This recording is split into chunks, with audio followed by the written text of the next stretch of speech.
ஓம் சாந்தி. எல்லோரும் குஷியாக இருக்கிறீங்களா? 1/6/2024 இன்றைக்கி பாப்தாதா சொல்கிறாங்க, இனிமையான குழந்தைகளே, நீங்கள் எல்லோரும் ஆன்மீக சகோதரர்கள். இது சதா ஞாபகம் இருக்கணும். உங்களுக்குள்ள ஒருவருக்கொருவர் ஆன்மீக அன்பு இருக்கணும். அப்படின்னா என்ன அர்த்தம்? ஆத்மா மேலே அன்பு இருக்கணும், உடம்பு மேலே இருக்கக்கூடாதுன்னு அர்த்தம். ஸோ அதுதான் ஆன்மீக அன்பு. ஸோ ஆத்மாவுடைய பந்தம் ஆரம்பத்துலேருந்து கடைசி வரைக்கும் இருக்குது. உடலுடைய பந்தம் இந்த ஒரு பிறவி தான், அதை புரிஞ்சுக்கணும். ஸோ எப்போவுமே ஆத்மா எல்லாருமே சகோதரர்கள். ஸோ அதனால தான் நீங்கள் ஆன்மீக சகோதரர்கள்னு சொல்கிறது. ஆன்மீக சகோதரர்களுடைய அர்த்தமே ஆத்மா என்கிற சகோதரர்கள். அதனால் எந்த ஆத்மா வந்தாலும் அதன் மீது அன்பு. மற்றபடி எனக்கு தெரிஞ்சவங்க மேலே அன்பு, எனக்கு நல்லது செஞ்சவங்க மேலே அன்புனா அது தேகம் சம்மந்தப்பட்ட அன்பு, அது இருக்கக்கூடாது. ஆத்மா சம்மந்தப்பட்ட அன்பு இருக்கும்போது தான் நம்மளுடைய மனம் தவறான முடிவு எடுக்காது. பற்றெல்லாம் வந்துச்சுன்னா தவறான முடிவு எடுப்போம், பாவமெல்லாம் செய்வோம். ஸோ அப்போ அந்த பாவத்திலேருந்துலாம் விடுபடணும் அப்படின்னாலே உடலை பார்க்கும் பழக்கத்தையே விட்டுடணும், ஆத்மாவை மட்டும்தான் பார்க்கணும். ஸோ ஆத்மா மேலே அன்பு வைக்கிறதுனா என்ன அர்த்தம்? ஆத்மாவை நல்வழிப்படுத்துறது, ஞானத்தை கொடுத்து சக்தியை கொடுத்து. கேள்வி. ஸோ தன்னுடைய வீட்டை பற்றி ஒரு அற்புதமான விஷயத்தை பாபா சொல்கிறார். அது என்ன அப்படின்னா, என்னுடைய வீட்டுக்கு வர எல்லா ஆத்மாக்களும் இந்தந்த இடத்துல தான் போய் உட்காரணும்னு ஏற்கனவே இடம் ரிசர்வ் பண்ணியாச்சு. கிறிஸ்தவ ஆத்மாவுக்குன்ட்டு ஒரு பிரிவு இருக்குது, அங்கே தான் போய் உட்காரும். முஸ்லீம் ஆத்மா உட்கார இடத்துல போய் கிறிஸ்தவ ஆத்மா உட்காராது. ஸோ இப்படி ஒவ்வொரு ஆத்மாவும் அந்தந்த செக்ஷனில், அந்த செக்ஷன்லையும் கரெக்டாக அதுக்குன்னு ஒதுக்கப்பட்ட இடத்துல தான் உட்காரும். இது எவ்வளோ பெரிய அற்புதமான விஷயம் பாருங்க. கண்ணுக்கு தெரியாத ஆத்மாவுக்கு கரெக்டாக அந்த இடத்துல தான் போய் உட்காரும். அந்த இடத்த விட்டு ஒரு செகண்டு கூட நவராது, ஒரு சின்ன இன்ச்சு கூட நவராது. அனைத்து தர்மத்தின் ஆத்மாக்களும் என் கூடவே எனக்கு நெருக்கத்தில் இருப்பாங்க. ஏன்னா ஆத்மா ரொம்ப சின்னது தானே, அதனால் எல்லா ஆத்மாவுமே பக்கத்தில் தான் இருக்கும். ஸோ அங்கே அந்த பரந்தாமத்திலிருந்து வரிசைக்கிரமமாக கீழே அதோடைய நேரத்துக்கு பாகத்தை நடிக்கும். ஒவ்வொரு ஆத்மாவுக்கும் நடிப்பு. இப்போ கிறிஸ்தவ ஆத்மானா 3000 வருஷம் கழித்து தான் நடிப்பு. அந்த டைம் தான் அது இறங்கவே ஆரம்பிக்கும். ஒரே ஒரு தடவை தான் இந்த முழு கல்பத்தில் இந்த அற்புதமான ஞானம் உங்களுக்கு கிடைக்கிது. வேறு யாருமே இந்த ஞானத்தை கொடுக்கவே முடியாது. ஸோ அந்த மாதிரி ஞானம் இது. ஸோ இதை நினச்சி பார்க்க, இதில் இருக்கக்கூடிய ஒரு லைனையுமே நீங்கள் அப்படியே நினச்சிட்டு அப்படியே ட்ரீம் பண்ணலாம், அப்படி இருக்கும். அது எப்படி இந்த இடம் தானே, அப்போ எனக்குன்னு ஒரு இடம் இருக்குதா? அதாவது மனிதர்கள் இங்கே சொல்லுவாங்க, டே எனக்குன்னு 6 அடி நிலம் இல்லாமல போயிடணுவாங்க புதைக்கிறதுக்கு. ஆனால் ஆத்மாவுக்கே அங்கே தனியாக ஒரு இடம் இருக்குது. அது எவ்வளோ பெரிய விஷயம். இங்கே இன்னும் ஆட்டம் போட்டாலும் அங்கே ஒரு குட்டி இடம்தான். இங்கே சொல்லுவாங்களே, என்னானாலும் கடைசியில் நீ 6 அடி மண்ணில் தாண்டா போவேன்ட்டு. அங்கே அது கூட கிடையாது, கண்ணுக்கு தெரியாத நுட்பமான இடம்தான். இங்கே அங்கே அசையாது. ஸோ நடிக்க வேண்டிய நேரத்துக்கு தான் அது இங்கே வரும். உடல் உணர்வில் இல்லாத ஆட்டம் எல்லாம் போடுது. ஸோ இப்படிப்பட்ட அற்புதமான ஞானத்தை ஒரே ஒரு தடவை நம்ம பாபா மட்டும்தான் கொடுக்குறாருன்னும் பொழுது, அதுவும் நமக்கு மட்டும்தான் கொடுக்குறாருன்னும் பொழுது நமக்கு எவ்வளவு போதை இருக்கணும். ஓம் சாந்தி. பாபா சொல்கிறாரு, அனைத்து ஆத்மாக்களுடைய அப்பா எனக்கு சொல்லி கொடுக்குறாரு அப்படின்றத முதல்ல நீங்கள் புரிஞ்சுக்கணும். ஆத்மாக்களின் தந்தை எனக்கு மட்டும் இல்லை, ஒட்டுமொத்த உலகத்துக்கே அவர் தந்தை. அவர் எனக்கு சொல்லி கொடுக்குறாருன்னும் பொழுது அந்த போதை வரும். யார் சொல்லி கொடுக்குறாருன்றது தான் இங்கே முதல் ஞானமே. மற்றதெல்லாம் அப்புறம் தான், காலச்சக்கரமெல்லாம். இங்கே சொல்கிறது கடவுள்னோடனே அவ்வளோதான், சந்தேகம்லாம் ஓடி போயிடும். ஏன்னா அவர் சொன்னால் கரெக்டாக தான் இருக்கும். அதே மாதிரி பாபா அனைத்து ஆத்மாக்களின் தந்தைன்றதை புரிஞ்சிருக்கிறார். வேறு யாருக்குமே இந்த உணர்வு இருக்காது. யாராவது உங்களை ஆத்மானு உணருங்கன்னு சொல்ல முடியுமா? இது வரைக்கும் கேள்விப்பட்டீங்க. நீங்கள் ஆத்மானுவாங்க, ஆனால் ஆத்மானு உணருங்க, உடல்னே உணராதீங்கன்னு யாருமே சொல்ல மாட்டாங்க. ஏன்னா எல்லா மதங்களும் இந்த உடல் சார்ந்த உலகத்தில் வாழ்வதற்கான விஷயத்தை தான் சொல்லி கொடுத்துருக்குது. அந்த உடலுக்கு நல்லதை தான் சொல்லி கொடுத்துருக்குது, ஆத்மாவுக்கான நல்லதை சொல்லி கொடுக்கல. பாபா ஆத்மாக்களாகிய உங்ககிட்ட தான் இதையெல்லாம் பேசிகிட்ருக்கார்.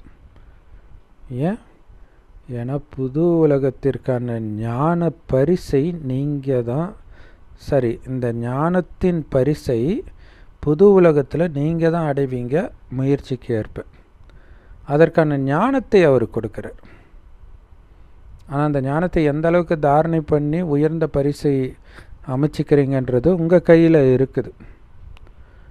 எல்லோரும் இந்த உலகம் மாறிட்டு இருக்குது, பாபா மாற்றுவார் அப்படிங்கிறத ஞாபகம் வச்சுக்கிறது கிடையாது.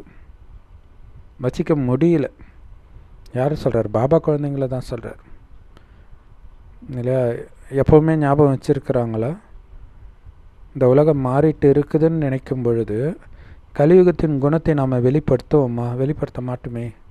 இப்போ வெளிப்படுத்துகிறோன்னா என்ன அர்த்தம்? ஞாபகம் இல்லை, இன்னமோ கலியுகம் எப்பயுமே இருக்கிறதா நினச்சிட்டு நீயா நானான்னு சண்டை போட்டுட்டு இருக்கிறீங்க.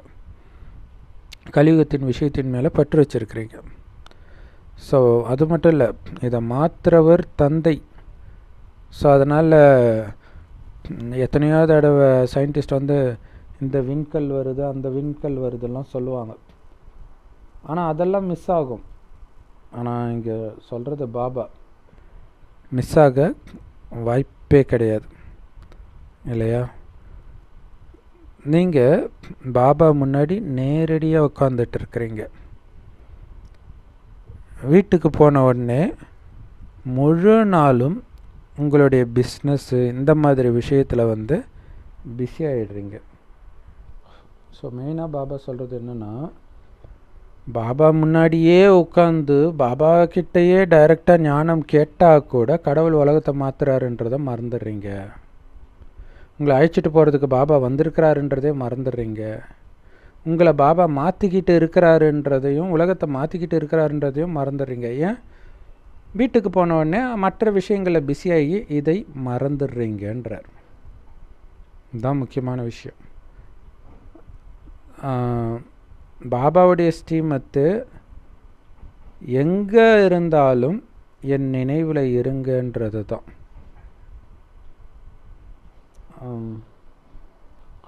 ஸோ அப்போ பாபா கம்பேர் பண்ணி சொல்கிறார், நான் யாருன்னு உங்களுக்கு தெரியல, அதனால தான் மறந்துடுறீங்க. உதாரணத்துக்கு ஒரு கன்னி பெண்ணுக்கும் கணவன் யாருன்னு தெரியாது, யாரை கல்யாணம் பண்ணிக்க போகிறேன்னு தெரியாது.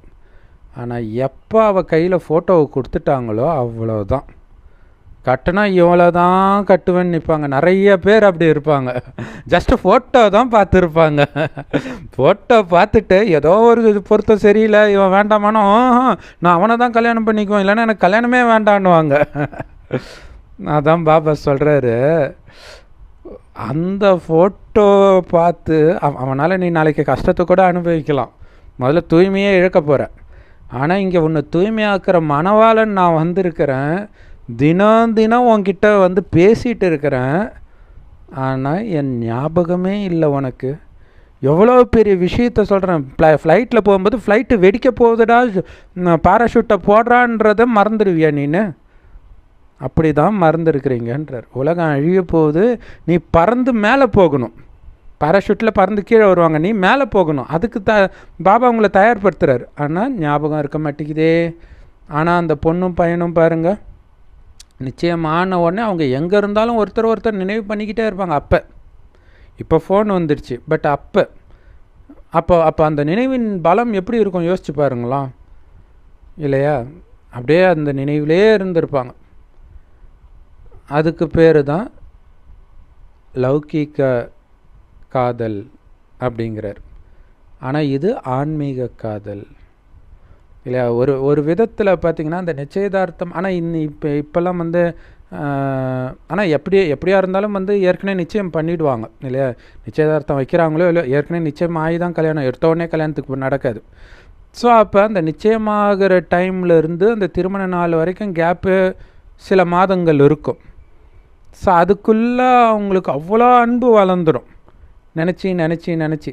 அதனால் கல்யாணத்தப்போ புதுசாக ஒருத்தங்கிட்ட போகிற மாதிரி அவங்களுக்கு ஃபீல் ஆகாது, ஏற்கனவே அவங்களோட வாழ்ந்துட்டு இருக்கிற மாதிரியே இருக்கும்.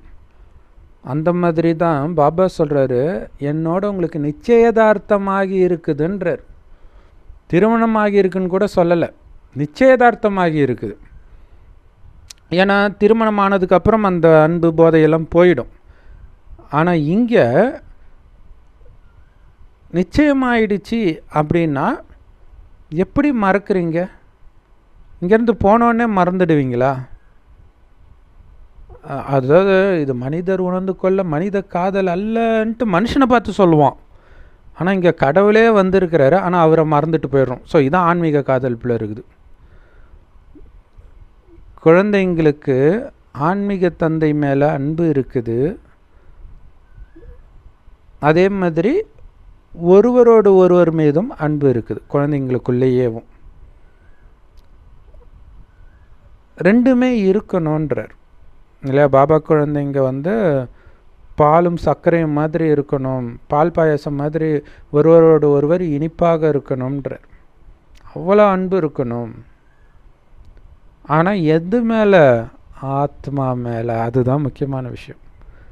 ஆத்மா மேலே தான் அன்பு இருக்கணும், உடம்பு மேலே கிடையாது. இதுதான் மிகப்பெரிய சவால் இல்லையா? ஸோ ஆத்மா மேலே அன்பு வைக்கிறத, அதாவது உடம்பு மேலே அன்பு வைக்காமல் இருக்கிறது ஒரு பெரிய சவால். அடுத்தது ஆத்மா மேலே அன்பு வைக்கிறது, அது அதை விட பெரிய சவால். ஏன்னா ஆத்மாவை நினைச்சா தானாக உடம்பு வந்து ஒட்டிக்குது, ஏன்னா ஆத்மாவோட உடம்பு ஒட்டிட்டு தானே இருக்குது. ஸோ அதை பிரித்து ஆத்மா மேலே மட்டும் அன்பு வைக்கணும்.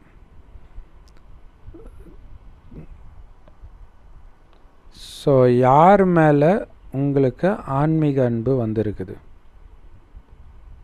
ஆன்மீக தந்தை மீது, அதே மாதிரி ஆன்மீக குழந்தைகள் மீதும், அதாவது ஆன்மீக சகோதரர்கள் மீதும்.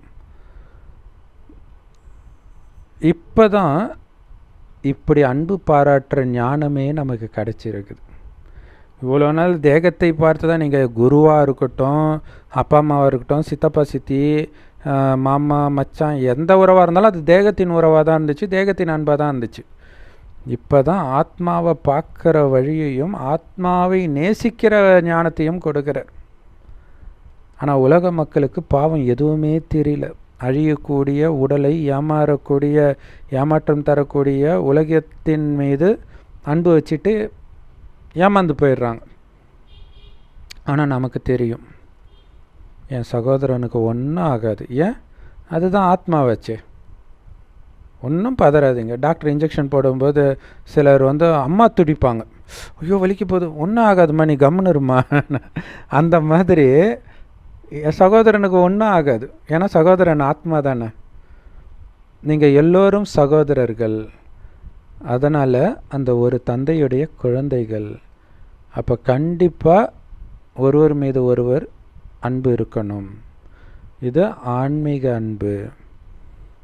நாடகத்தின்படி ஆன்மீக தந்தை இந்த உயர்ந்த சங்கமயுகத்தில் தான் வந்து ஆன்மீக குழந்தைங்களுக்கு நேரடியாக இந்த ஞான அமிர்தத்தை கொடுக்குறேன்.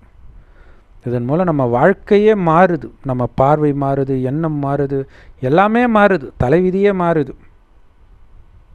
அதை நினைக்கும் பொழுது தான் தெரியும் பாபாவுடைய பவர் என்னன்ட்டு. பாபாவே இங்கே வந்திருக்கிறார் அப்படின்னு நம்ம புரிஞ்சிருக்கணும். அவர் கண்டிப்பாக குழந்தைங்களை அழகாக்குவார். அவரை மாதிரியே அழுக்கிலிருந்து தூய்மையாக்கி அவர் கூடவே வீட்டுக்கு அழைச்சிட்டு போவார். உங்கள் கையை பிடிச்சி அழைச்சிட்டு போவார்னு அர்த்தம் கிடையாது, ஏன்னா அவருக்கு கை கிடையாது. ஆத்மாக்கள் எல்லாம்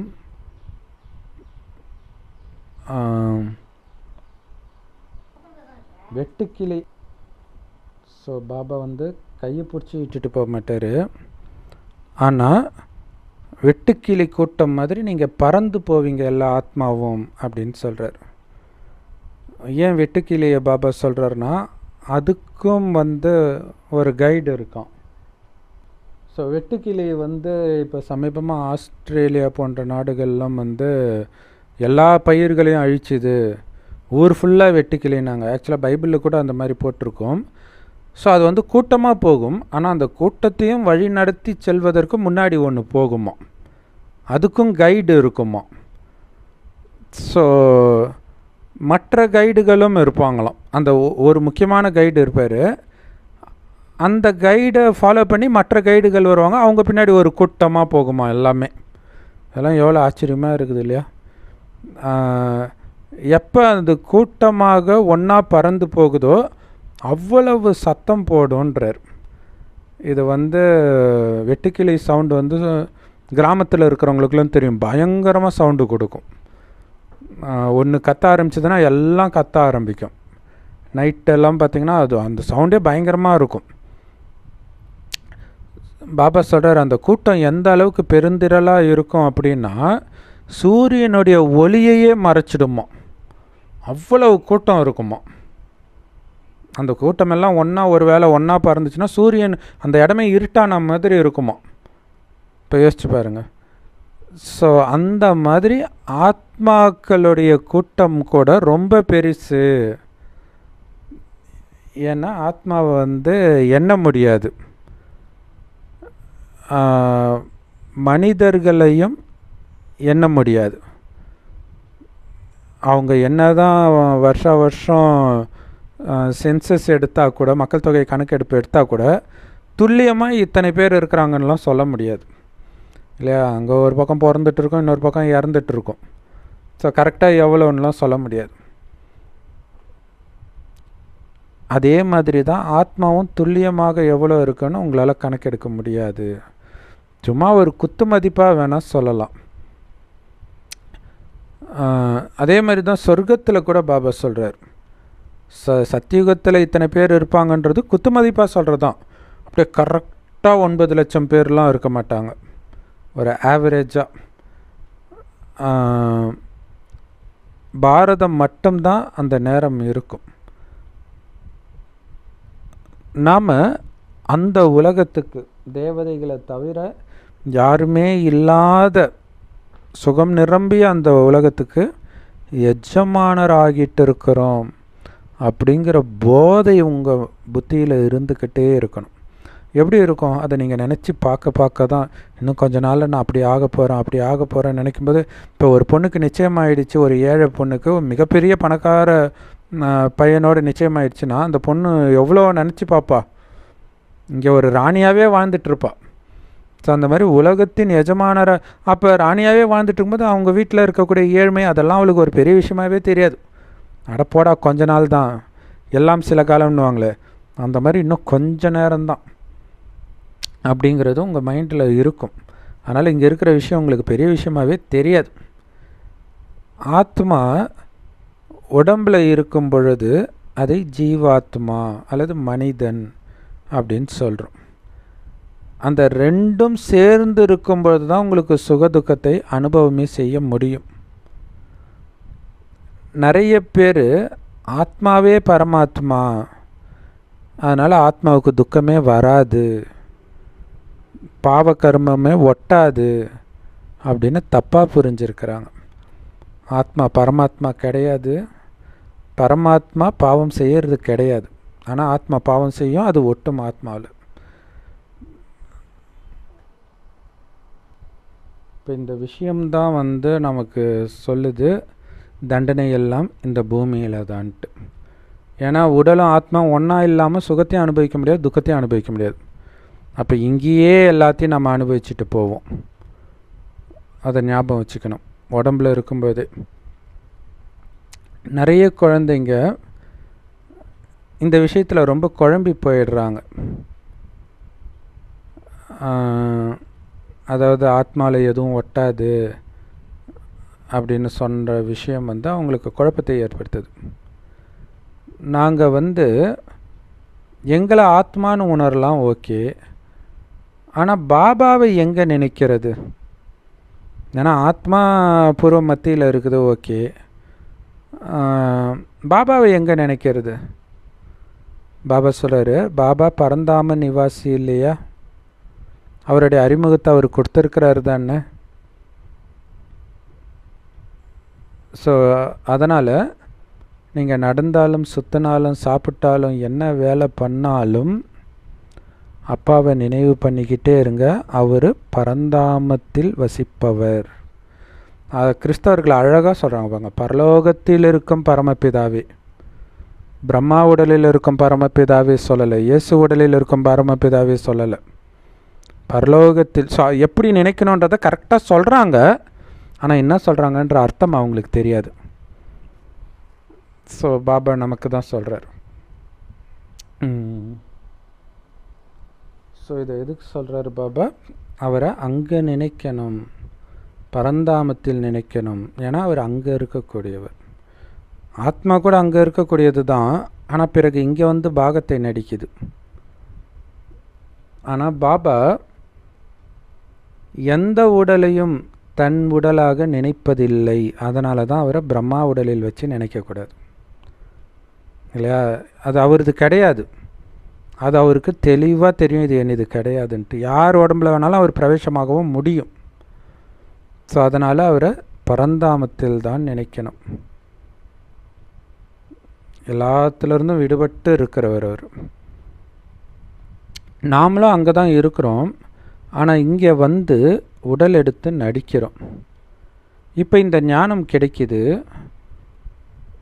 நீங்கள் தேவதை ஆன பிறகு உங்களுக்கு இந்த மதத்து ஆத்மாலாம் நம்ம கூட தான் ஒட்டிக்கிட்டு இருக்குன்ற ஞாபகமே இருக்காது. இங்கே வெட்டு குத்துன்னு நடந்திருக்கும், உன் மூஞ்சியில் பார்க்கவே விருப்பம் இல்லைன்ட்டு. ஆனால் அங்கே பக்கத்திலே தான் நான் இருக்கும், அங்கே அதெல்லாம் ஞாபகமே இருக்காது. எவ்வளோ ஆச்சரியம் இல்லையா? ஆஸ்பத்திரியில் கோமா ஸ்டேஜில் 2 மிகப்பெரிய எதிரி வெட்டு குட்டிக்கிட்டு இருந்தாங்கன்னா 2 பேரையும் ஹாஸ்பிட்டலில் பக்கத்து பெட்டில் போட்டாலும் ஞாபகம் இல்லாமல் படுத்துன்னு இருப்பாங்களே, அந்த மாதிரி அங்கே இருப்போம்.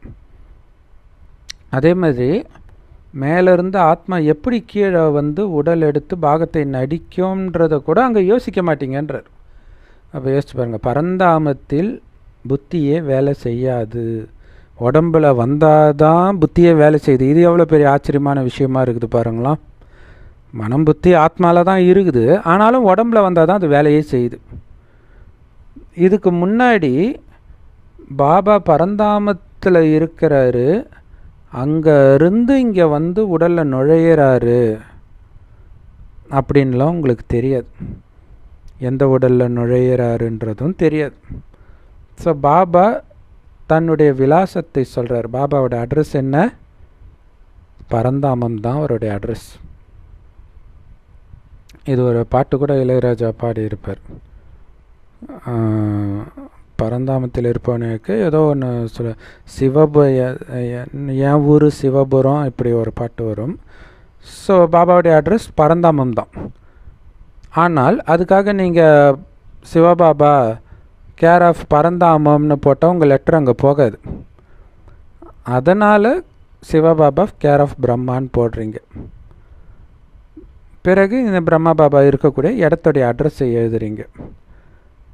ஏன்னா பாபா இங்கே வருவாருன்னு உங்களுக்கு தெரியும், இந்த ரதத்தில் பிரவேசிக்கிறார்.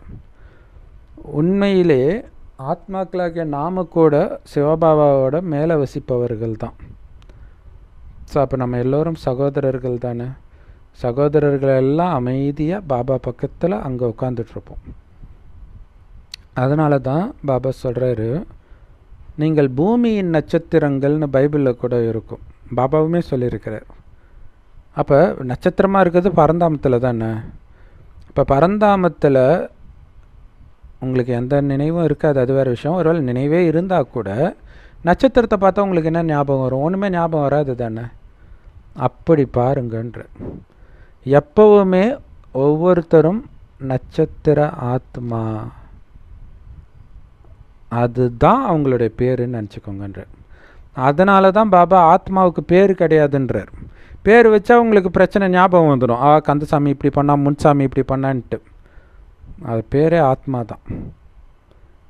பொண்ணு உடம்புல இருந்தாலும் ஆத்மா தான், பையன் உடம்புல இருந்தாலும் ஆத்மா தான், அப்பா அம்மா உடம்புல இருந்தாலும் ஆத்மா தான், கணவன் மனைவி உடம்புல இருந்தாலும் ஆத்மா தான், மிகப்பெரிய துரோகியும் ஆத்மா தான்.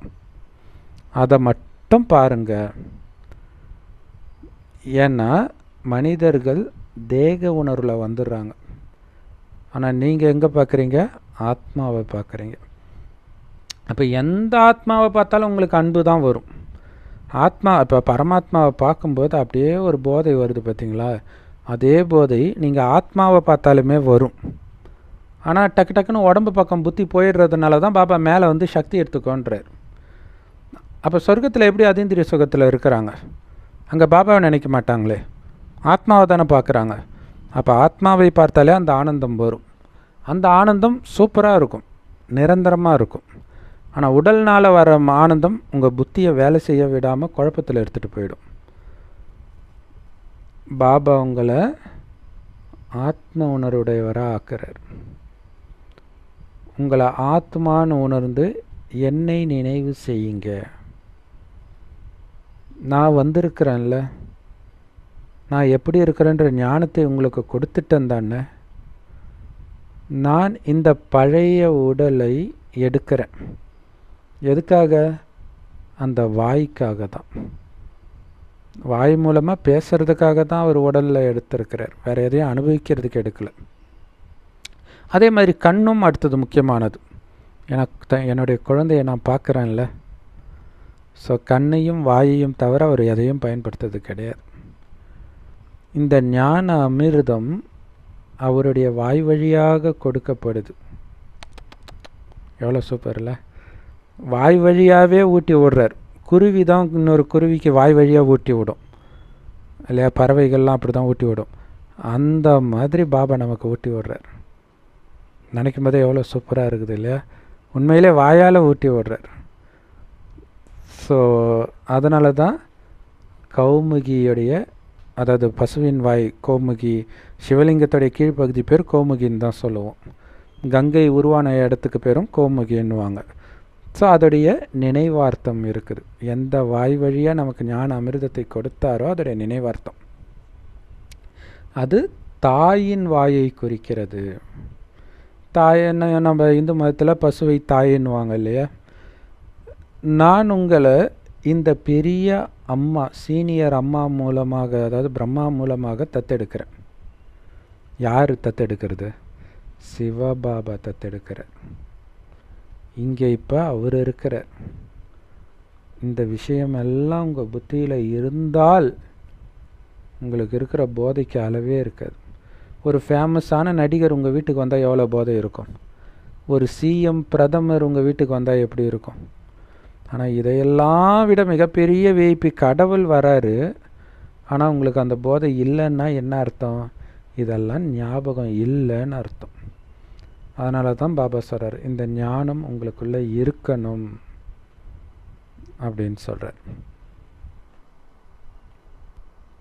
ஸோ பாபா யார் மூலமாக உங்களை அடாப்ட் பண்ணுறாரோ, தத்தெடுக்கிறாரோ, அந்த பிரம்மா உங்களுக்கு மட்டும் அப்பா இல்லை, மனித இனத்துக்கே அப்பா. ஆதிப்பிதான்னு ஆதாமை சொல்கிறாங்க இல்லையா? பிரம்மாவைத்தான் ஆதாம்னு சொல்கிறாங்க. உங்களுக்கு தெரியாத ரகசியம், இவர் உங்களுக்கு அம்மாவாகவும் இருக்கிறார். நீயே தாயும் நீயே தந்தையும் நாங்கள் உங்களுடைய குழந்தைகள்னு கூட பாடப்படுது இல்லையா? ஸோ அப்படி ரெண்டுமாகவும் இருக்கிறது பிரம்மா தான். மற்றபடி சிவபாபாவை அனைத்து ஆத்மாக்களின் தந்தைன்னு தான் சொல்லுவோம்.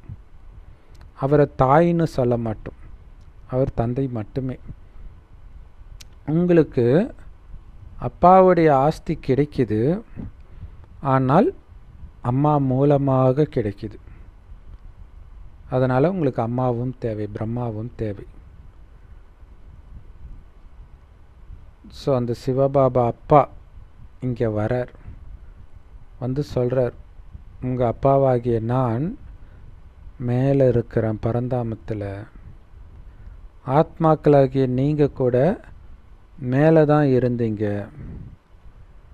பிறகு நம்ம பாகத்தை நடிக்க அந்தந்த நேரத்தில் வந்தோம். பாபாவுடைய பாகம் கடைசியில் இருக்குது, அதனால் கடைசியில் வரார். ஆனால் மனிதர்களுக்கு பாவம் இது எதுவுமே தெரியாது. அதனால தான் என்ன சொல்லிட்டாங்க, பரமாத்மா கல்லுலேயும் முள்ளுலேயும் இருக்கிறாருன்ட்டாங்க. அப்படின்னு அர்த்தம், எங்கும் நிறைந்தவர்னு அர்த்தம். இதுக்கு பேர் தான் கோர இருள் அப்படின்னு சொல்கிறார். ஞான சூரியன் எழுந்தது, அஞ்ஞான இருள் அகன்றது அப்படின்னு சொல்லப்பட்டிருக்குது. ஸோ அப்போ கடவுளை நானே ஆத்மாவே பரமாத்மா, கடவுள் எல்லா இடத்துலையும் இருக்கிறாரு, இந்த மாதிரி அஞ்ஞானம் எல்லாம் ஓடி போயிடுது ஞானச்சூரியனுடைய ஞானத்தை கேட்ட உடனே. இது ராவண ராஜ்யம், அதனால் இங்கே இருட்டாதான் இருக்கும் அப்படிங்கிற ஞானம் நமக்கு இருக்குது. சொர்க்கத்தில் ராவண ராஜ்யமே இருக்காது. அதனால தான் அங்கே எந்த விகாரமோ நான் தேகம் என்கிற உணர்வோ இருக்காது. இப்போ உடல்ன்ற உணர்வில் தான் நம்மளை மயங்க வைக்கிறான். அதனால தான் உடலில் வியாதி வந்து அப்போ அந்த உடம்பை விட்டு போனால் போதும்னு நினைக்கிற ஒரு நிலைமைக்கு தள்ளப்படுறோம். அங்கே உடல் உணர்வே கிடையாது, ஆத்ம உணர்வுலே இருப்பீங்க. நீங்கள் குழந்தையாக எப்போ இருக்கிறீங்க,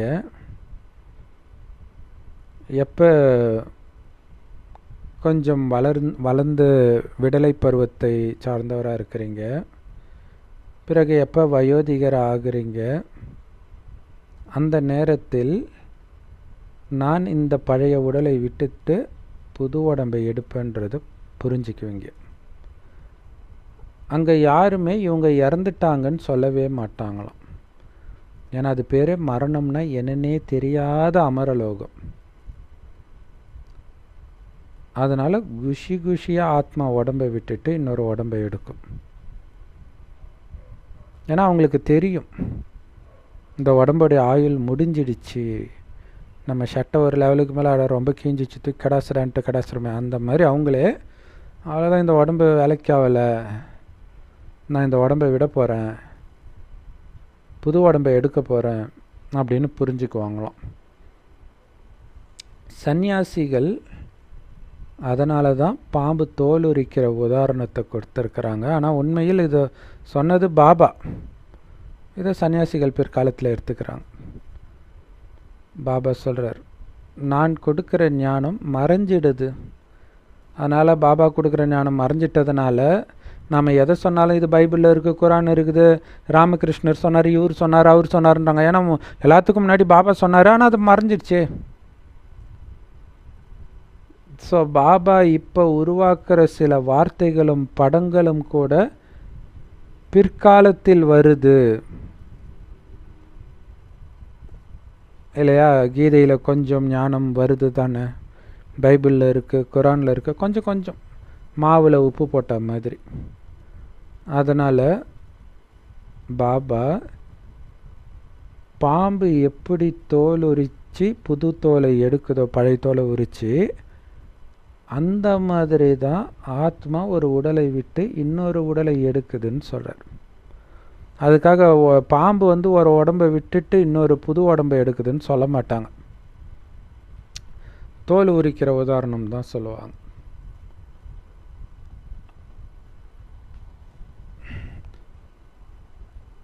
அந்த தோல் கூட கண்ணுக்கு தெரியும் இல்லையா? நிறைய இடத்துல வந்து பாம்பு தோல் உரித்து கிராமத்துலலாம் நிறைய பார்க்கலாம். எப்படி நீங்கள் வந்து ட்ரெஸ்ஸை மாற்றுறீங்களோ, ட்ரெஸ்ஸை கழட்டி போடுற மாதிரி பாம்பு வந்து தன்னுடைய பழைய தோலை கழட்டி போட்டுட்டு புது தோலை எடுத்துக்குது. அந்த இடத்துல தானாக புது தோல் வளர்ந்துடும். பாம்பு சாகிறது கிடையாது. எதுக்காக இதை சொல்ல வர்றாரு? இதுக்காக தான் சொல்ல வர்றார். தோல் போயிட்டதுனால பாம்பு சாகிறது இல்லை, உள்ளே இருக்கிற பாம்பு அப்படியே தான் இருக்க போகுது. அதே மாதிரி தான் ஒரு உடம்பை விட்டதுனால ஆத்மா சாகிறது கிடையாது அப்படின்னு பாபா சொல்கிறார். ஆனால் அதுக்காக பாம்பு எப்போவுமே சாகாதா அப்படின்னா 2-3 தடவை தோல் உரிச்சிட்டு செத்து போயிடும். ஆனால் ஆத்மா அப்படி கிடையாது, அனாதியாக எப்போவுமே இருக்கும். சரியான நேரத்தில் பழைய உடம்பை விட்டுட்டு புது உடம்பை நீங்கள் எடுப்பீங்க. நாம் கர்ப்பத்துக்கு போகணும் அப்படின்னு புரிஞ்சுக்குவீங்க. ஸோ அதுதான் யோக பலம்ன்றார். யோக பலத்தினால தான் அங்கே குழந்தை பிறக்குது. அதனால தான் உங்களை அமரர் அப்படின்னு சொல்கிறாங்க. ஆத்மா சொல்லுது, நான் இப்போ ரொம்ப பழசாயிட்டேன் இல்லையா, அதனால் என்னுடைய உடம்பும் பழசாயிடுச்சு. அப்போ அந்த உடலை விட்டுட்டு எப்படி குழந்தையாக பிறப்பேன் அப்படிங்கிற காட்சி கிடைக்குமா? அங்கே காட்சி கிடைச்ச உடனே ஆத்மா உடம்பை விட்டு போயிடுமா, குழந்தையுடைய உடம்புக்குள்ளே பிரவேசம் ஆகிடுமா. அந்த கர்ப்பத்தை ஜெயிலுன்னு சொல்ல மாட்டாங்க, அதை மாளிகைன்னு சொல்லுவாங்கன்ற. ஏன்னா ஜெயிலில் தண்டனை அனுபவிக்கிற மாதிரி எந்த பாவமும் அங்கே பண்ண மாட்டீங்களே சொர்க்கத்தில். ஸோ அப்போ நீங்கள் ரொம்ப சுகபோகமாக இருப்பீங்க கர்ப்ப மாளிகையில். துக்கத்துடைய பேர் அடையாளமே இருக்காது. அது மட்டும் கிடையாது, அங்கே நோய்வாய்ப்படுறதுக்கு அழுக்கான எதையும் அங்கே சாப்பிட மாட்டீங்க. எல்லாமே சுத்தமாக ஆரோக்கியமானதாக இருக்கும். இங்கே எத்தனை பேர் செத்தாலும் கரிமீன் சாப்பிட்றத விட மாட்டுறாங்க இல்லையா. பாபா சொல்கிறாரு, இந்த உலகமே இப்போ மாறப்போகுது, நீங்கள் நிர்வாண தாமத்துக்கு போகிறீங்க. இது உங்களுக்கு ஞாபகம் இருக்கணும். உலகம் மாறப்போகுது. இந்த மதுபனில் நிறைய இடத்துல ஆஃபீஸில் கூட டாய்லெட் க்ளீன் பண்ணுறாங்கன்னா ஒரு போர்டு வைப்பாங்க, க்ளீனிங் இன் ப்ராக்ரஸ். அப்படின்னு அர்த்தம், இப்போதைக்கு நீங்கள் உள்ளே போக முடியாது. அந்த மாதிரி தான் இந்த உலகம் க்ளீனிங் இன் ப்ராக்ரஸாக இருக்கும். அதனால் நம்ம மேலே போய்டுவோம். எல்லோரையும் அனுப்பிச்சிட்டு பாபா இங்கே க்ளீன் பண்ணிகிட்ருப்பார். இந்த உலகம் மாறிட்டு இருக்குது. ஆக்சுவலாக க்ளீன் பண்ணும்போதே நம்ம போயிடுவோம் மேலே. சாந்தி தாமத்துக்கு போகணும். அப்போ இந்த உலகம் பழையதிலிருந்து புதுசாக மாறிடும். எல்லாமே மாறிடும். ஒரு பெரிய மரத்திலிருந்து தான் விதை வருது. பிறகு அந்த விதையை நட்டவுடன் அந்த விதை மரமாகி நிறைய கனிகளை கொடுக்கும். அப்படின்னு அர்த்தம், நிறைய கனிகளில் நிறைய விதைகளும் இருக்கும். அப்போ ஒரு விதை நிறைய விதைகளை உற்பத்தி பண்ணுது. சொர்க்கத்தில் யோக சக்தியின் மூலமாக ஒரு குழந்தை தான் இருக்கும். ஸோ இப்போ பார்த்திங்கன்னா ஒரு விதை பல விதையை உருவாக்குது அப்படிங்கிறது ஒரு விதத்தில் விதை ரூபமாக நம்ம பாபாவை நினைக்கிறோம். ஸோ அந்த பாபாவுடைய நினைவில் இருந்து அவர் கொடுக்குற ஞானத்தை கேட்டு 5000 வருடத்துக்கு தேவையான அத்தனையும் நிரப்பிக்கிறோம். அப்போ 5000 வருடம் நம்மளுடைய வாழ்க்கையே ஒரு மரம் மாதிரி தான். ஒரு பிறவியும் ஒரு கிளையாக கூட எடுத்துக்கலாம்.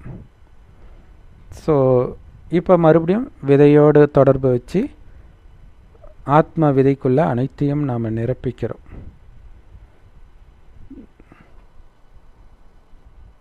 சொர்க்கத்தில் ஏன் கர்ப்பத்தை மாளிகைன்னு சொல்கிறாருன்னா, அங்கே எந்த விதமான துக்கமும் இருக்காது.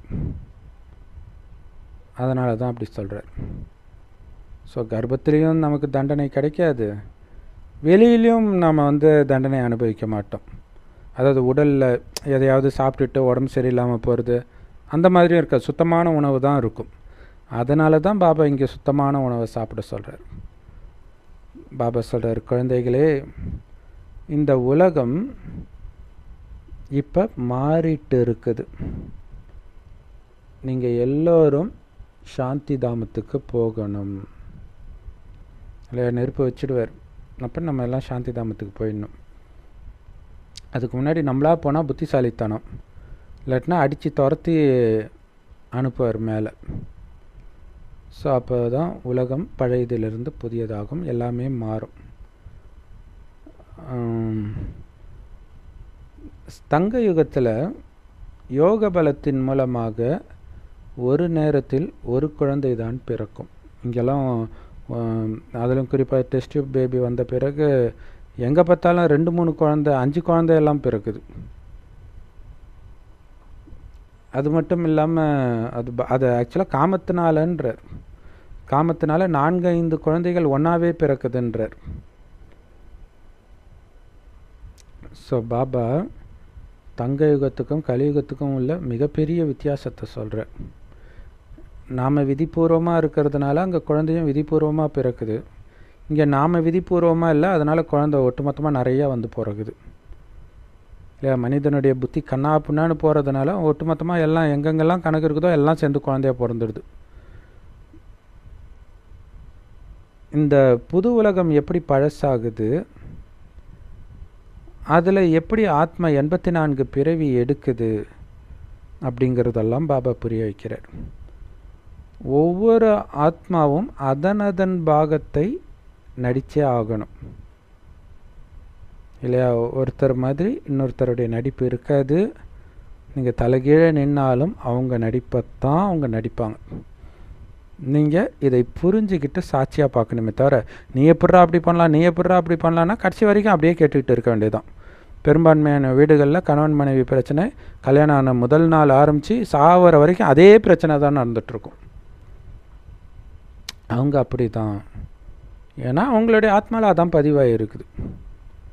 ஒரு வேளை மாறணும்னு இருந்தால் மாறுவாங்க, அவ்வளோதான்.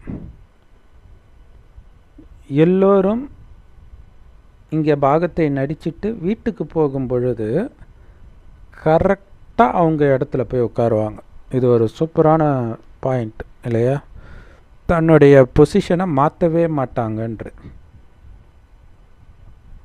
ஒவ்வொரு ஆத்மாவும் அதுக்குன்னு ஒதுக்கப்பட்ட இடத்துல போய் உட்காந்துக்கும்.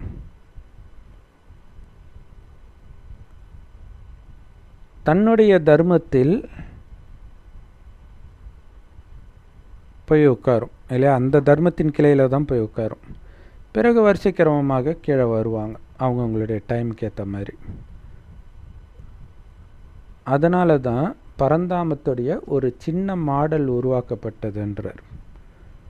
ஒவ்வொரு தர்மமும் தனித்தனி பிரிவுகளை கொண்டது இல்லையா. கிறிஸ்தவ தர்மம் அது ஒரு தனி கிளையாக இருக்கும், முஸ்லீம் தர்மம் அது தனி கிளையாக இருக்கும், தேவதா தர்மம் தான் முதல் தர்மம். ஸோ அவங்க தான் ஃபஸ்ட்டு வருவாங்க. அதற்கு பிறகு தான் அரை கல்பம் கழித்து தான் மற்ற தர்மத்தினர்லாம் கீழே வருவாங்க வரிசைக்கிரமமாக. அதே மாதிரி இங்கேருந்து நாம் போகும்போதும் அதே மாதிரி தான் வரிசைக்கிரமமாக போவோம். ஸோ யார் பக்காவாக இருக்கிறாங்களோ அவங்க பாபாவுக்கு பக்கத்தில் போயிடுவாங்க, மற்றவங்களாம் பின்னாடி போவாங்க. நீங்கள் வரிசைக்கிரமமாக பாஸ் ஆகுறீங்க.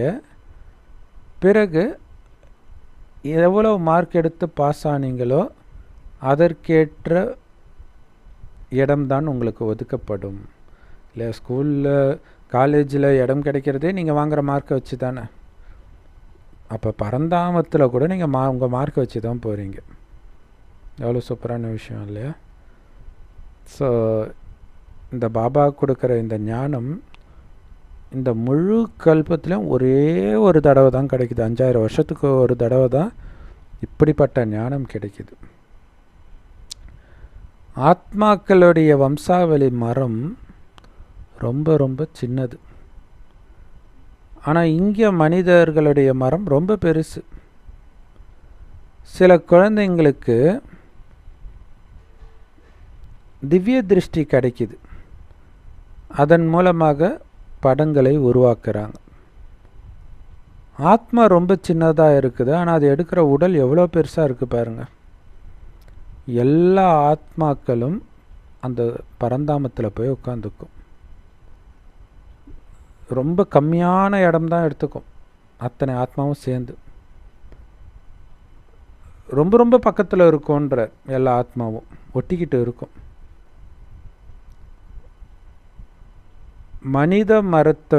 மனித சிருஷ்டி மரமும் ரொம்ப பெருசாக இருக்குது. அந்த ஆத்மாக்களின் மரம் அவ்வளோ சின்னது, ஆனால் மனித சிருஷ்டி மரம் ரொம்ப பெருசாக இருக்குது. மனிதர்களுக்கு நடக்கிறதுக்கு, விளையாடுறதுக்கு, படிக்கிறதுக்கு, வேலை செய்கிறதுக்கு எல்லாத்துக்கும் இடம் தேவைப்படுது இல்லையா? அதனால தான் உலகம் இம்மாம் பெருசு இருக்குது. அந்த நிராகார உலகத்தில் ரொம்ப கம்மியான இடத்துல தான் ஆத்மாக்கள் இருக்கும். அதனால தான் எல்லாத்தையும் ஒன்றா காட்டியிருக்கிறாங்க படத்தில். இந்த நாடகம் ஏற்கனவே நிச்சயிக்கப்பட்டிருக்குது. ஆத்மாக்கள் எல்லாருமே தங்களுடைய பாகத்தை விட்டுட்டு, அதாவது தன்னுடைய உடலை விட்டுட்டு அந்த பரந்தாமத்துக்கு போய் தான் ஆகணும். குழந்தைங்களுடைய புத்தியில் நாமளும் சரி, மற்ற தர்மத்தினரும் சரி, எப்படி அங்கே ஒன்றா இருக்கிறோம், பிறகு எப்படி நாம் அங்கேருந்து வரிசைக்கிரமமாக பாபா விட்டு வரோம் அப்படிங்கிறதெல்லாம் நம்ம புத்தியில் இருக்குது. ஒவ்வொரு கல்பத்திலும் பாபா ஒரே தடவை இறுதியில் வரார், வந்து இந்த எல்லா விஷயத்தையும் நமக்கு புரிய வைக்கிறார். மற்றதெல்லாம் உலகியல் படிப்புகள், அதை ஆன்மீக படிப்புன்னெலாம் சொல்ல முடியாது. இப்போ நீங்கள் தெரிஞ்சுக்கிறீங்க பார்த்தீங்களா, நான் ஆத்மா. நான் அப்படின்னாலே அது ஆத்மா தான். என்னுடையதுன்னு சொன்னால் தான் அது என்னுடைய உடல்னு சொல்லலாம். ஸோ இதுதான் ஆன்மீக படிப்பே. மனிதர்களுக்கு இது கூட தெரியல. ஏன்னா அவங்களுடைய உறவுகள் எல்லாமே தேகம் சம்பந்தப்பட்டதாகவே இருக்குது. ஸோ தேக சம்பந்தத்தினால தானே நமக்கு அவ்வளோ பிரச்சனையெல்லாம் வருது. இப்போ ரேப்பெல்லாம் நடக்குது. அவங்க வீட்டு பொண்ணை ரேப் பண்ணுவாங்களா? அப்போ அது எங்கள் வீட்டு பொண்ணுன்னு நினைக்கிறான். அப்போ உடல் ரீதியாக பிரித்து பார்க்குறான். இப்போ வெறும் ஆத்மாவை பார்த்தா இந்த பிரச்சனை வந்திருக்காது இல்லை. இப்போ எல்லாமே எங்கள் வீட்டு ஆத்மான்னும் பொழுது, ஸோ இங்கே எல்லாமே தேக உறவுகளாக இருக்குது. உண்மையிலே சொர்க்கத்தில் கூட தேக உறவு தான் இருக்கும் இல்லையா? அந்த எந்த அம்மாவுக்கு பிறந்தீங்களோ அவங்க தானே உங்களுக்கு அம்மா. ஆனாலும் ஆத்ம உணர்வில் இருப்பீங்க. ஆத்மா தான் எல்லா வேலையும் செய்யுதுன்ற உணர்வில் இருப்பீங்க. ஆனால் இங்கே தேகத்தின் உறவுகளை எல்லாம் விட சொல்கிறாரு. இதுதான் இங்கே விஷயம். பாலனை பண்ணுவீங்க, கடமையை செய்வீங்க, ஆனால் அந்த உறவு கிடையாது. வெறும் ஆத்மா ஆத்மா பாய் பாய், ஆத்மாவை மட்டும்தான் பார்ப்பன்றது அந்த உடலே மறக்க சொல்கிறார். எந்த உறவாக இருந்தாலும் ஏமாற்றிடுதுன்றார், உடல் சார்ந்த உறவாக இருந்தால். ஸோ அதனால் உங்கள் ஒவ்வொருத்தருக்கும் இது ஆத்மா, நான் ஆத்மா, என்னுடைய உடம்பு பழசாயிடுச்சு, அதனால் அந்த பழைய உடலை விட்டுட்டு புது உடலை எடுக்கணும் அப்படிங்கிற விழிப்புணர்வு இப்போ உங்களுக்கு இருக்குது. இருக்கிறதுல மிக பழைய உடல் இப்போ நம்ம எடுத்திருக்கக்கூடிய உடல் தான். அப்போ எப்போ வேணாலும் இதை விடுவதற்கு நீங்கள் தயாராக இருக்கணும். இதில் குழப்பமடைகிறதுக்கு எதுவுமே கிடையாது. குழந்தைங்க அப்பா கிட்ட இருந்து ராஜ்ய பாக்கியத்தை அடையணும். கண்டிப்பாக அவர் எல்லையற்ற தந்தை. இந்த ஞானத்தை ஃபுல்லாக புரிஞ்சிக்காத வரைக்கும் மனிதர்கள் ஏதாவது கேள்வி கேட்டுக்கிட்டே இருப்பாங்க. அப்படின்னாலே இந்த ஞானம் புரியலன்னு அர்த்தம். பிராமணர்களாகிய உங்ககிட்ட இந்த ஞானம் இருக்குது. பிராமணர்களுக்குன்னே ஒரு கோயிலே அஜ்மீரில் இருக்குதுன்றார். ஸோ புஷ்கர்ணி பிராமணர்கள்னு ஒரு வகையும், சர்சித் பிராமணர்கள்னு இன்னொரு வகையும் இருக்குது. மனிதர்கள் பிரம்மா கோயிலை பார்க்கறதுக்காக அஜ்மீருக்கு போகிறாங்க. பெரிய தாடியோடு உட்காந்துட்ருப்பாராங்க பிரம்மா. மனித வடிவில் பிரம்மாவை காட்டியிருக்கிறாங்க. பிராமணர்களாகிய நீங்கள் கூட மனித வடிவில் தான் இருக்கிறீங்க. ஸோ பிராமணர்களை தேவதைகள்னு சொல்ல முடியாது. ஸோ இங்கே மனித வடிவம் அப்படின்றது சாதாரண கலியுக மனித வடிவம், தேவதை வடிவம் கிடையாதுன்னு அர்த்தம். நாம் தான் உண்மையான பிராமணர்கள், அதாவது பிரம்மாவுடைய குழந்தைகள். மற்றபடி அந்த கலியுக பிராமணர்கள் ஒன்றும் பிரம்மாவுக்கு பிறந்த குழந்தைகள் கிடையாது. அவங்க துவாபர யுகத்துக்கு மேலே தான் வராங்க. அதனால் அவங்களால இதை புரிஞ்சிக்க முடியாது, இந்த ஞானத்தை. இது உங்களுடைய பலவிதமான கிளைகள் கொண்ட விராட்ட ரூபம். ஸோ இதெல்லாம் உங்கள் புத்தியில் எப்போவுமே இருக்கணும். யார் வந்தாலும் அவங்களுக்கு ரொம்ப தெளிவாக இந்த ஞானத்தை புரிய வைக்கணும். பாருங்கள், நம்ம ஆத்மா, அவர் அனைத்து ஆத்மாவுடைய அப்பா, அந்த அப்பாவுடைய குழந்தைகள் ஆத்மாவாகிய நாம். ஸோ இதை துல்லியமாக புரிஞ்சுக்கிட்டு அந்த நிச்சய புத்தியை உறுதியாக்குங்க. இதுதான் ரொம்ப முக்கியமான விஷயம். அந்த பரமாத்மா தான் அனைத்து ஆத்மாக்களின் தந்தை. எல்லோருமே அவரை தான் நினைவு செய்கிறாங்க. ஸோ மெயின் எல்லா ஆத்மாவுடைய தந்தை அவர் அப்படின்னு ஞாபகம் இருக்கணும். அதில் நிச்சய புத்தி இருக்கணும். ஏன் அதில் என்ன பெரிய விஷயம்? எல்லாருக்கும் படி அளக்கிறவர்னு சொல்கிறாங்க இல்லையா? அவர் கொடுத்தது தான் நம்ம இப்போ அனுபவிக்கிற அத்தனையும். ஆனால் எல்லாத்தையும் இழந்துட்டோம், அது வேறு விஷயம். ஏதோ கொஞ்சம் ஒட்டிக்கிட்டு இருக்குது. அதுவே இவ்வளோ இருக்குதுன்னா சொர்க்கத்தில் எவ்வளோ கொடுத்துருப்பார் யோசிச்சு பாருங்கள். ஜஸ்ட்டு அவரை நினைக்கிறோம். அவரை தெரியாமலே பக்தியில் எல்லாரும் நினச்சிட்டு தான் இருக்கிறாங்க. ஆனால் அதனால் எதுவும் கிடைக்கல. தெரிஞ்சு கரெக்டாக நினைங்க. ஆரம்பத்தில் சொன்னார் நிச்சயதார்த்தம் ஆன உடனே நினச்சிக்கிட்டே இருக்கிறாங்கன்ட்டு. அந்த மாதிரி பாபாவோட நிச்சயதார்த்தம் மிகப்பெரிய, உலகத்திலே மிகப்பெரிய பணக்காரன் பாபா, எஜமானன். நம்ம எஜமானனாக ஆக்கிறார் அப்படின்னா அவரை எப்படி நினைக்கணும்? நம்ம இவரை மாதிரி சொக்க தங்கம் யாராவது இருக்க முடியுமா? அப்போ எப்படி நினைக்கணும் அவரை? இவங்க நாங்கள்லாம் அழகை பார்த்து லவ் பண்ணல, மனசை பார்த்து லவ் பண்ணுறோன்னு டயலாக் விடுவாங்க. அப்படி உண்மையிலே மனசை பார்த்து லவ் பண்ணால் அது பாபாவை தான் லவ் பண்ணணும். அவருடைய மனசு மட்டும்தான் பரிசுத்தமாக இருக்குது. ஏ கடவுளே அப்படின்ற வார்த்தை கண்டிப்பாக எல்லா மனிதர்கள் வாயிலிருந்தும் வரத்தான் செய்யுது. ஆனாலும் அந்த கடவுளே தான் யாருன்னு புரிய வைக்காத வரைக்கும் அவரை பற்றி யாருக்குமே தெரியாது. பாபா சொல்கிறாரு, உலகத்தின் எஜமானனாக இருந்த அந்த லக்ஷ்மி நாராயணனுக்கே கடவுளை பற்றி தெரியாது அப்படின்னா, ஆதியில் வந்த ஆதி நாராயணனுக்கே ஆதி லக்ஷ்மிக்கே தெரியாத ஞானம் பாதியில் வந்த ரிஷி முனிவர்களுக்கு எப்படி தெரியும்? ஆனால் உங்களுக்கு தெரியும். ஏன்னா இறுதியில் பாபா வரார். அவர்கிட்ட இருந்து நேரடியாக இந்த ரகசியத்தை கற்றுக்குறீங்க. நீங்கள் இப்போ தான் ஆஸ்திகராகி இருக்கிறீங்க. ஆஸ்திகர்னா என்ன? அப்பாவுடைய ஆஸ்திக்கு உரிமையாளர். எப்படி ஆஸ்திக்கு உரிமையாளர் ஆனீங்க? ஏன்னா ஆஸ்தியை கொடுக்குற அப்பாவையும் தெரிஞ்சுக்கிட்டீங்க, அவருடைய படைப்பை பற்றியும் தெரிஞ்சுக்கிட்டீங்க, ஆரம்பத்துலேருந்து கடைசி வரைக்கும். சிலர் ரொம்ப தெளிவாக புரிஞ்சுக்கிறாங்க, சிலர் கொஞ்சம் புரிஞ்சுக்கிறாங்க. பாபா நேரடியாக உங்களுக்கு இதை புரிய வைக்கிறார். சிலர் இதை நல்லா தாரணை பண்ணுறாங்க, சிலர் கம்மியாக தாரணை பண்ணுறாங்க. படிப்பு என்னமோ ரொம்ப ஈஸி தான், அதே நேரத்தில் மிக உயர்ந்த படிப்பு, ரொம்ப எளிமையான படிப்பு, ஆனால் மிக மிக உயர்ந்த படிப்பு, விலை மதிப்பற்ற படிப்பு. பாபா கிட்ட எவ்வளவு ஞானம் இருக்குது அப்படின்னா, அந்த ஞானத்தை ஒட்டுமொத்த கடலையும் மையாக்கி எழுதினா கூட எழுதி முடிக்க முடியாது, அவ்வளவு ஞானம் இருக்குது. கொடுத்துக்கிட்டே இருக்கிறார்ல அவர், எவ்வளவு எளிமையாக ஆக்கி கொடுக்கிறார். ஸோ அப்படிப்பட்ட தந்தை யார் அப்படின்னு நீங்கள் தெரிஞ்சுக்கிட்டு ஸ்வதர்ஷ்ண சக்கரதாரி ஆகணும் இல்லையா? அதுக்காக தான் படைப்பின் முதல் இடைக்கடையை ஞானத்தை கொடுக்கிறார், அதை புத்தியில் சுற்றிக்கிட்டே இருக்கணுன்றதுக்காக. ஸோ அப்படிப்பட்ட அன்பான பாபாவுக்கு அன்பு நினைவுகள் மற்றும் காலை வணக்கம். சகஜமாக அதே நேரத்தில் நிரந்தரமாகவும் நினைவு இருக்கணும் அப்படின்னா, நடக்கும்போது உட்காரும்போதெல்லாம் நான் ஆத்மா பரந்தாமத்திலேருந்து வந்திருக்கிறேன். இப்போ அமெரிக்காவிலேருந்து இங்கே 2 வருஷம் ஒருத்தவங்க தங்கினா கூட நான் அமெரிக்காவிலேருந்து வந்திருக்கிறேன்றது ஒரு செகண்டு கூட அவன் மறக்க மாட்டோம். அதே மாதிரி தான் பாபா சொல்கிறார், நான் ஆத்மா பரந்தாமத்திலேருந்து வந்திருக்கிறேன், என்னுடைய பாகத்தை நடிச்சிட்டு நான் போயிடுவேன். ஏன்னா என்னுடைய அப்பா அங்கே தான் இருக்கிறார். இப்போ அந்த அப்பா என்னை அழைச்சிட்டு போகிறதுக்கு, இந்த அறிமுகத்தை கொடுத்து அழைச்சிட்டு போகிறதுக்கு தான் இந்த பிரம்மா உடம்பில் வந்திருக்கிறார். அப்படிங்கிறது மட்டும் சதா ஞாபகம் இருந்துக்கிட்டே இருக்கணும். அதாவது சில வீட்டிலலாம் பார்த்திங்கன்னா, ரொம்ப அன்பான குழந்தைங்க சும்மாவே அம்மா கூப்பிட்டீங்களாம்மா அப்படின்வோம்.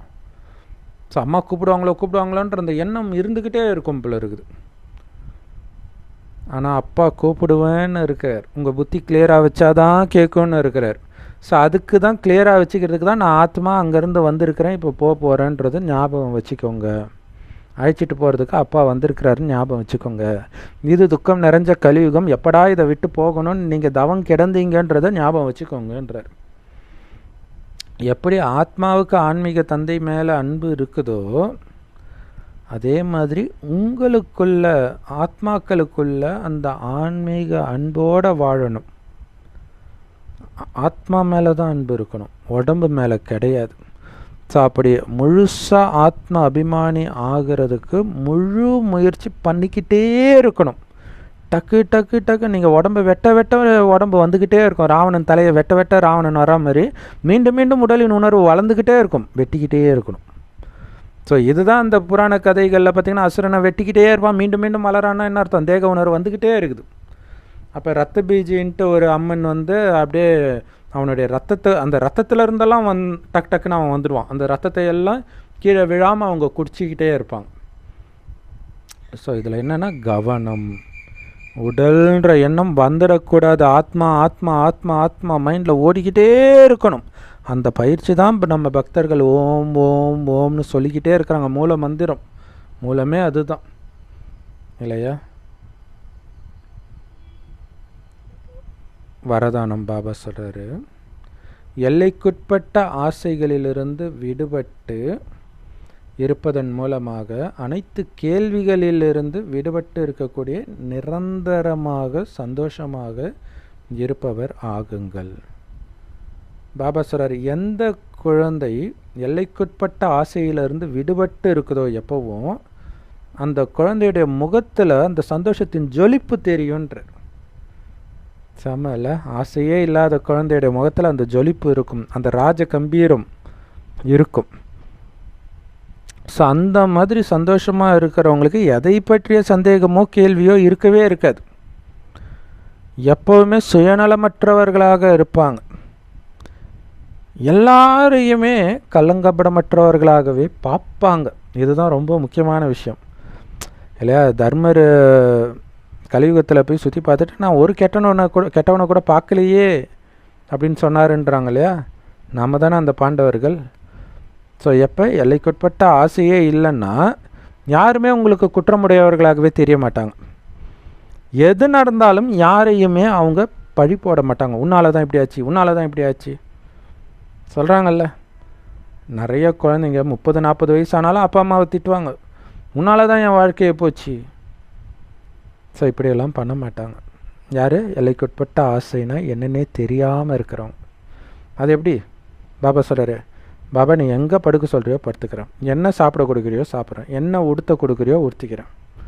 அப்போ அவங்க என்னத்தை குற்றம் சொல்ல போகிறாங்க? ஏன்னா எப்படியும் நமக்கு இதெல்லாம் கிடைக்க தான் போகுது. இவ்வளோ தான் நமக்கு, வேறு எதுவுமே ஆசை இருக்கக்கூடாது. எப்படிப்பட்ட சூழ்நிலை வந்தாலும்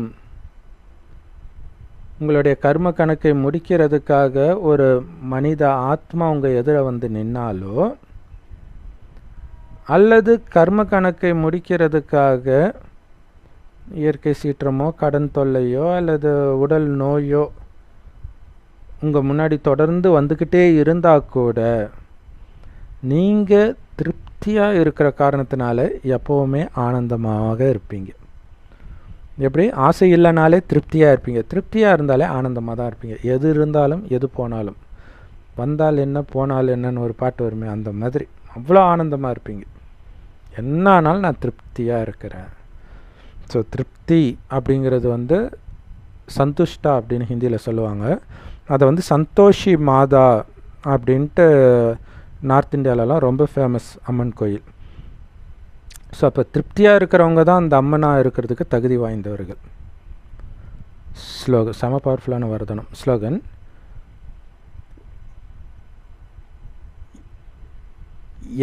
எல்லா வீண் விஷயத்தையும் முடிச்சிடுங்க கவனம் கொடுத்து. ஒரு சின்ன வீண் விஷயம் கூட இருக்கக்கூடாது. ஸோ கவனத்தோடு அதை முடிக்கணும். இது வீண் விஷயம் இருக்குதா, இதை நீக்கணும்ன்ட்டு அலட்சியமாக இருக்கக்கூடாது. அலட்சியமாக இருந்தால் வீண் விஷயம் தங்கிடும். Om Shanti. Love you Bap Dada. Thank you Bap Dada. குஷியாக இருங்க, குளிர்ச்சியாக இருங்க.